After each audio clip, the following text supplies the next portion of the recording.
Olá pessoal, meu nome é Yasmin, sejam bem-vindos ao nosso podcast Além dos Likes.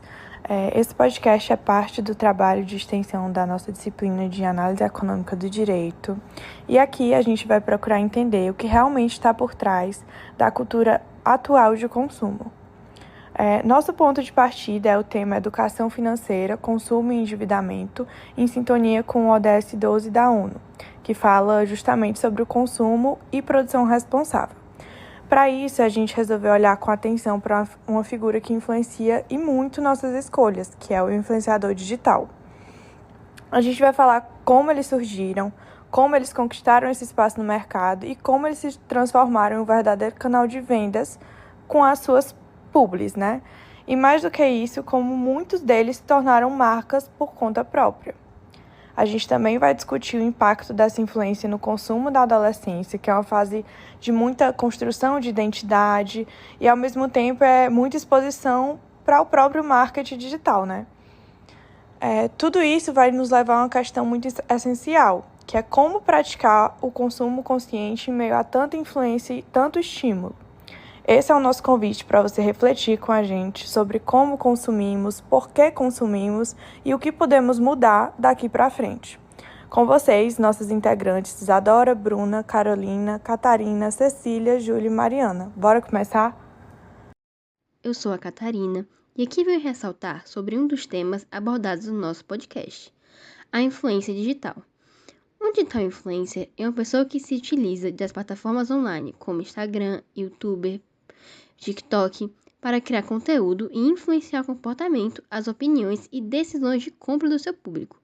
Eles constroem uma audiência fiel com base em sua personalidade, conhecimento, estilo de vida e um assunto específico como moda, tecnologia, fitness, maquiagens, entre outros.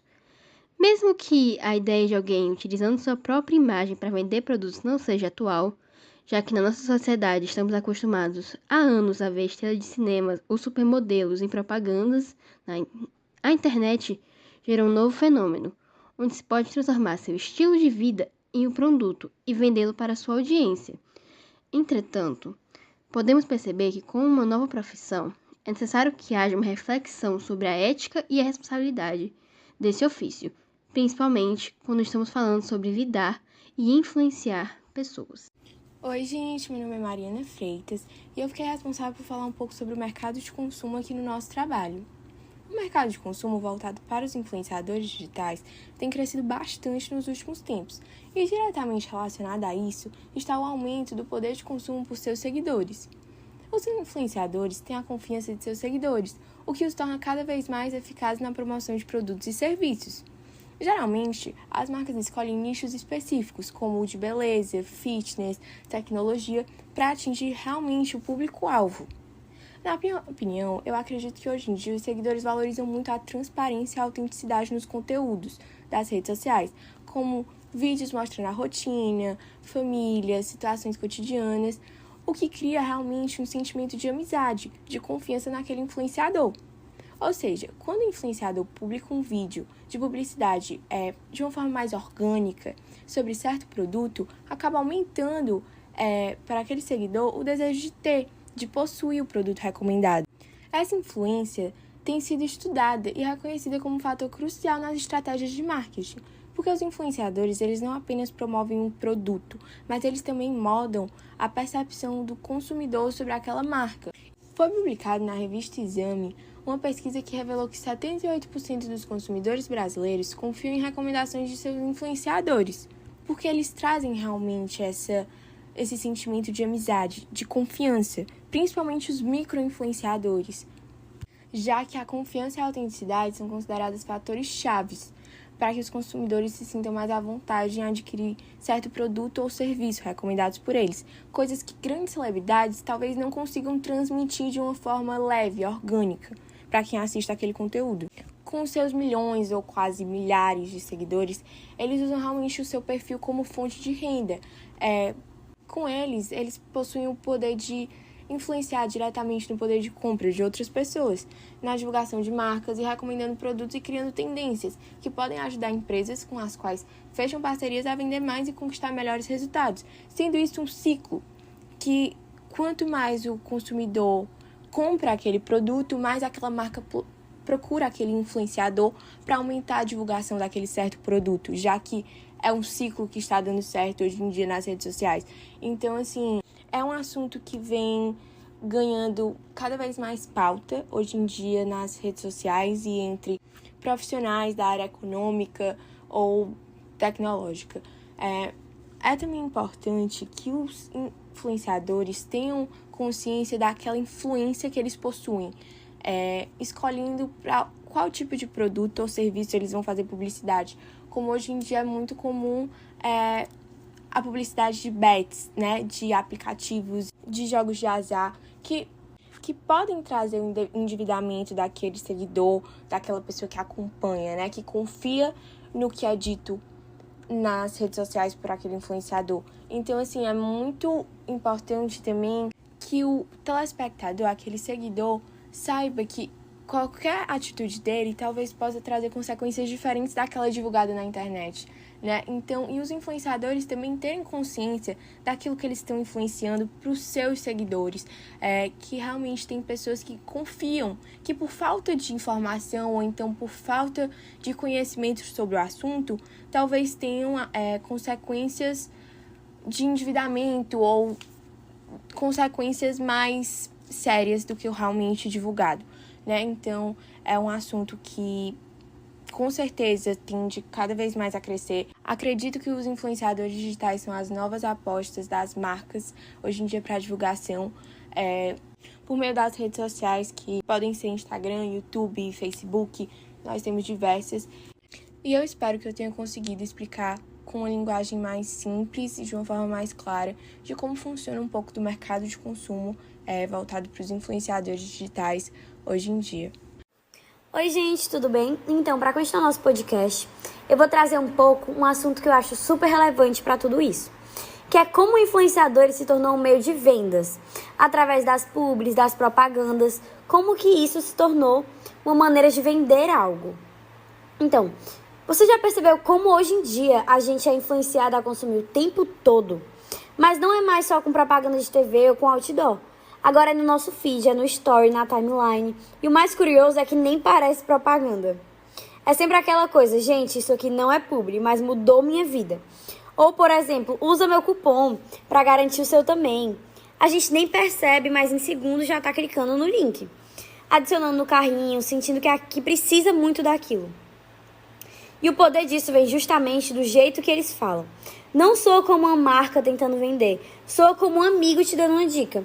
E aí a gente confia, a gente compra. E mais do que isso, a gente passa a desejar aquele estilo de vida que o influenciador está mostrando. Porque não se trata mais de um influenciador vendendo algo. É um influenciador vendendo um estilo de vida. Porque no fundo o que vende não é só o produto. É o cenário, é a roupa, é a pele perfeita, é a viagem dos sonhos. É a ideia de que se a gente tiver aquilo vai se sentir muito melhor, mais bonito, mais aceito. Aí o consumo vira um tipo de compensação, um atalho para autoestima, para pertencimento. E a gente entra nesse ciclo. O influenciador mostra, a gente deseja, a gente compra e precisa mostrar também. Nas redes, consumir virou uma forma de existir. Você é o que você tem. Você vale pelo que você posta. E isso alimenta, sem a gente perceber, uma cultura do consumismo que nunca para. Não é sobre demonizar quem faz publi, muita gente vive disso e tudo bem. Mas é importante a gente se perguntar, eu quero isso porque faz sentido pra mim? Ou porque eu vi alguém que siga usando e senti que devia querer também? Talvez a resposta diga muito mais sobre o quanto a gente realmente escolhe do que o que a gente consome. Então, muitas vezes vai muito mais de uma influência externa do que o que realmente a gente quer. Olá, pessoal, eu me chamo Isadora e eu vou falar um pouquinho sobre como a figura do influenciador se projeta agora como empresa. Então, como ele passa de apenas ali uma relação na sua rede, contando um pouco do seu dia a dia, para uma figura agora de empresa, uma figura que se apresenta também no mercado de consumo. Então, a gente trata agora de uma pessoa jurídica, certo? Então, a gente percebe um surgimento de marcas próprias considerável, de uns 3 anos para cá, a dimensão que os influenciadores vêm alcançando vai para além das redes sociais, entrando agora, de fato, num mercado de consumo não só digital, mas presencial também. Quando a gente pega influenciadores que hoje possuem lojas próprias em shoppings em todo o Brasil, influenciadores que também têm um grande exponencial quando a gente trata de exportações. Então, eles têm uma força, uma dominância muito grande no mercado econômico brasileiro e também se projetam internacionalmente. Sendo assim, cabe a discussão, cabe o debate de qual será o impacto desses influenciadores para a cultura de consumo no Brasil. Como eles influenciam a rotatividade, o desempenho daquelas empresas tão tradicionais e consolidadas no mercado. Quais são os novos padrões de consumo que estão surgindo a partir dessas novas modalidades de empreendedorismo, em que o influenciador não se projeta mais só sobre a sua pessoa, mas sim sobre o seu trabalho.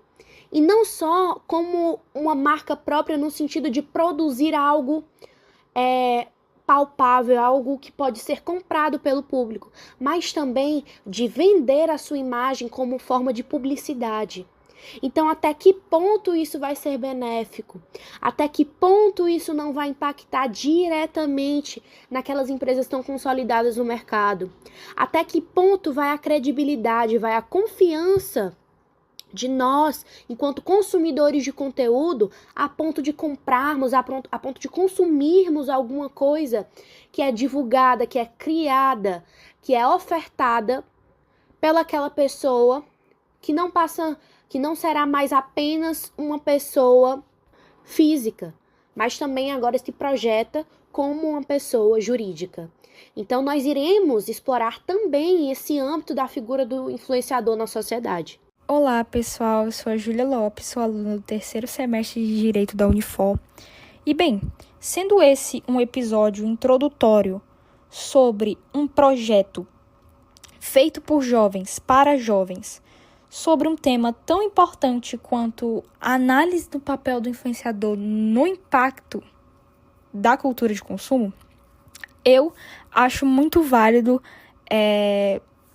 falar um pouco sobre o consumismo na adolescência, tendo em vista que, novamente, esse é um projeto feito por jovens, para jovens.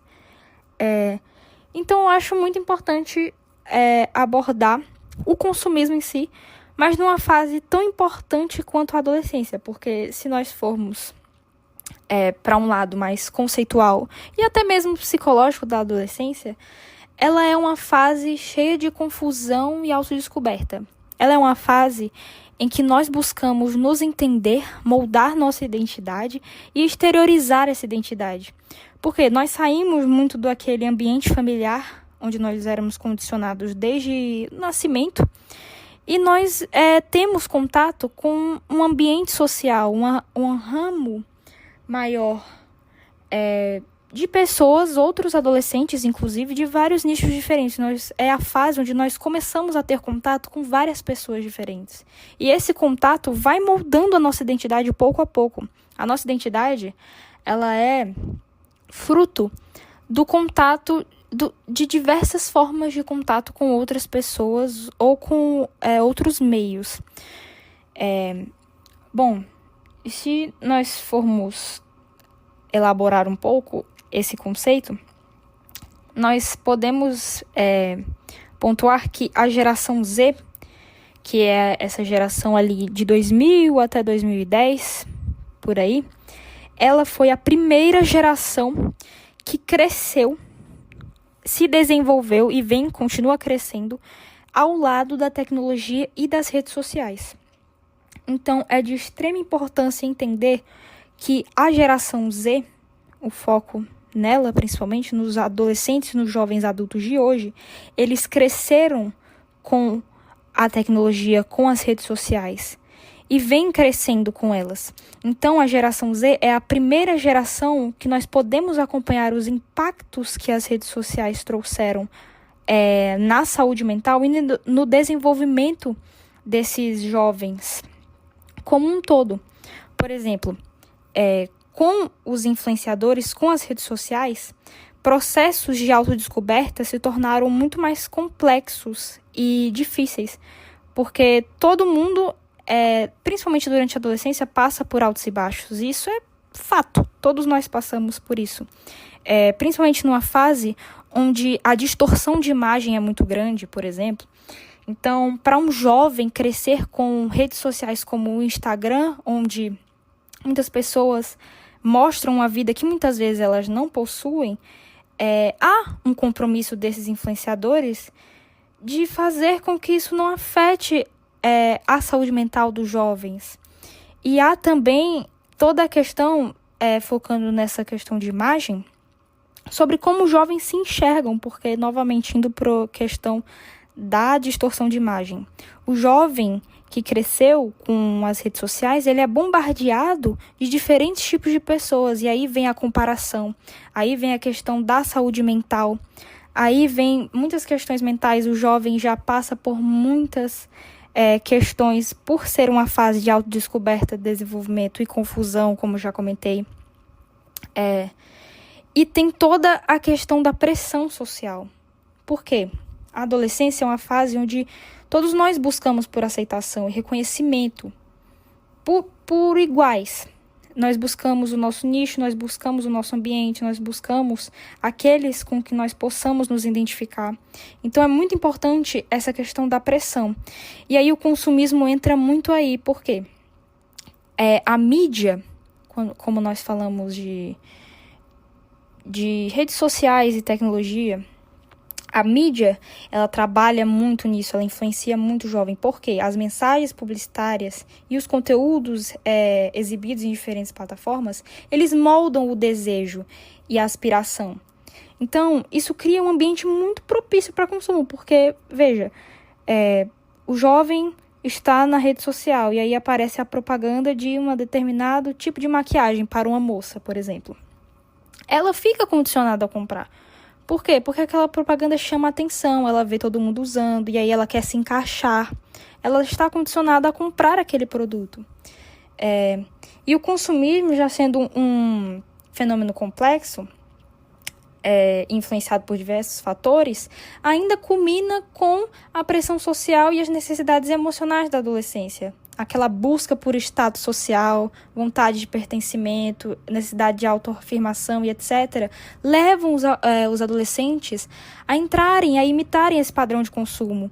Então, é muito importante a gente frisar que muitas vezes eles, por serem adolescentes, não possuem muitas vezes essa reflexão sobre as consequências desse consumismo. Eles querem muito se encaixar e, sendo bombardeados pela mídia, pelos influenciadores, muitas vezes eles acabam por entrar nesse padrão e consumindo, muitas vezes podendo até entrar no superendividamento, comprometendo até a sua subsistência. Então, é muito importante ressaltar que as consequências do consumismo da adolescência, elas vão desde problemas financeiros, né, levando a dívidas no superendividamento, como já falei, comprometendo a subsistência, problemas de saúde, como já comentei também, a comparação, é uma fase cheia de comparação, ainda mais com as redes sociais, onde nós somos bombardeados de diferentes tipos de pessoas com diferentes padrões de vida. A comparação vem aumentando a ansiedade, depressão e a baixa autoestima, que já são questões da adolescência, inerentes da adolescência em si, mas as redes sociais corroboram para a piora e o aumento desses problemas, a perda de autonomia, porque o jovem fica preso, ele fica preso e enfraquecido, porque o consumo condicionado, ele acaba por enfraquecer, querendo ou não, a própria autonomia do jovem, porque, veja, se tem ali um influenciador em uma rede social que eu sei que me influencia, que impacta todo o meu ciclo, seja meu ciclo social, ciclo familiar, etc., que eu sei que ele impacta, eu acabo perdendo ali a minha autonomia, minha capacidade de tomar decisões. E isso acaba se tornando um ciclo vicioso, porque quando eu perco a minha autonomia e eu já estou tendo contato com as redes sociais, com diversos influenciadores que condicionam o meu comportamento financeiro, eu acabo ficando nesse ciclo vicioso que muitas vezes é muito difícil de quebrar, tendo em vista que em um ciclo de adolescente, se todos são influenciados pela rede social e pelos influenciadores em si, todos estão condicionados a isso e todos vão acabar se apoiando nesse quesito, né? E aí, como nós podemos lidar com isso, né? Por isso que aqui a educação financeira é essencial. Ensinar a importância do dinheiro e como gerenciar é essencial. Ensinar na tomada de decisão consciente, eu sei que é uma fase de desenvolvimento para todos, é muito difícil, mas é sempre importante incentivar a tomada de decisão consciente e a diferenciar principalmente a necessidade de desejos, porque muitas vezes são apenas desejos passageiros. E nessa de ceder aos desejos passageiros, muitas pessoas acabam por entrar nesse ciclo e acabam por gastar muito do seu patrimônio, muitas vezes entrando num superendividamento, endividando muito, seja a si próprio ou a sua família, se não for um adolescente, enfim, que tenha ali sua independência financeira, um apoio financeiro bom, as pessoas acabam mesmo entrando no superendividamento, comprometendo a sua subsistência. Tudo isso por influência e por consumo desenfreado. Também é importante estimular uma reflexão crítica sobre o fenômeno do consumo em si, mas principalmente como ele impacta adolescentes no geral, por todos esses fatores que eu já comentei aqui. E, bom, finalizando, é estimular um comportamento responsável. Então, responsáveis, pais, qualquer pessoa com mais experiência, sempre dá um exemplo. É sempre válido dar um exemplo de comportamento responsável em relação não só ao consumo, né, mas como estamos focando em consumo aqui, dar um bom exemplo de comportamento financeiro responsável, estimular realmente ali a prática de hábitos mais conscientes dos jovens, questão de economizar, saber onde gastar, quando gastar. Porque, entenda, o problema não é gastar com o que está sendo mostrado pelos influenciadores ou como a rede social impacta nisso. O problema é o excesso e o quanto a pessoa ali fica à mercê daquilo, se compromete com aquilo e acaba por comprometer o seu bem-estar e o seu estilo de vida, por conta de, muitas vezes, algo que é um desejo passageiro, porque viu na rede social que ela realmente é condicionada a viciar, principalmente numa fase dessas, onde estamos em desenvolvimento. E é muito importante ter essa consciência e se policiar quanto a isso. Oi pessoal, meu nome é Cecília e dando continuidade ao que as meninas falaram, eu vou abordar um pouco do consumo consciente, que é uma pauta que tem total relação com o nosso tema e que é muito importante para ser debatida na nossa sociedade atualmente. Então, assim, a gente vive numa era onde a gente é constantemente bombardeado por informações, sugestões de compras e sugestões personalizadas, principalmente com o desenvolvimento da tecnologia, principalmente nas nossas redes sociais. Influenciadores digitais, muitas vezes que a gente admira, que a gente segue, se identifica, né, apresentam produtos e estilos de vidas que levam a gente a consumir. Ou seja, essa propaganda, esses influencers, eles vão cada vez mais personalizando, nossas redes sociais vão cada vez mais personalizando o que nós temos contato, e isso aumenta cada vez mais nosso consumo, porque a partir do momento que eu me identifico com a pessoa, eu tendo a consumir aquele produto, né? E aí a gente acaba consumindo sem refletir sobre as reais necessidades e capacidades de compra, né? Mas o que é o consumo consciente? É a prática de refletir sobre os impactos das nossas escolhas de consumo no meio ambiente, na sociedade e na nossa própria vida financeira, porque às vezes a gente quer adquirir um bem simplesmente por estar em alta, simplesmente para se sentir inclusa no mercado, e isso não cabe à nossa realidade, certo? Então, O consumo consciente é pensar antes de comprar. É pensar, eu realmente preciso disso? Para a minha realidade, esse produto realmente cabe nas minhas condições financeiras? De onde vem esse produto? Como é que ele foi produzido? Né? Pensando mais nessa característica ambiental. E a gente adotar um consumo consciente não significa que a gente vai deixar de consumir, mas a gente vai fazer escolhas mais responsáveis, mais informadas e benéficas, tanto para a gente quanto para o mercado e para o ambiente, certo? É valorizar os produtos que são sustentáveis e produtos que se encaixam melhor, né? Cabem melhor dentro do nosso orçamento, dentro da nossa realidade, porque a gente não pode querer viver e se adequar aos mesmos produtos que influencers, pessoas de outras realidades usam, por exemplo. Então, a gente pratica o consumo consciente e contribui para um mundo mais justo e sustentável, além de uma organização financeira melhor, porque a partir do momento que eu procuro e repenso antes de comprar, eu me organizo financeiramente melhor e tenho uma estabilidade melhor também. Olá pessoal, meu nome é Bruna e hoje eu vou estar falando sobre a perspectiva para o futuro dos influenciadores na economia. Bom, hoje em dia, os influenciadores não são apenas figuras populares na internet.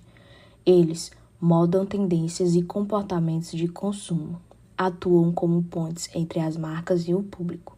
E o mais interessante, muitas vezes a confiança que eles constroem com a audiência tem mais peso nas decisões de compra do que a publicidade tradicional. Esse cenário aponta para algo maior, a consolidação de uma economia baseada na atenção.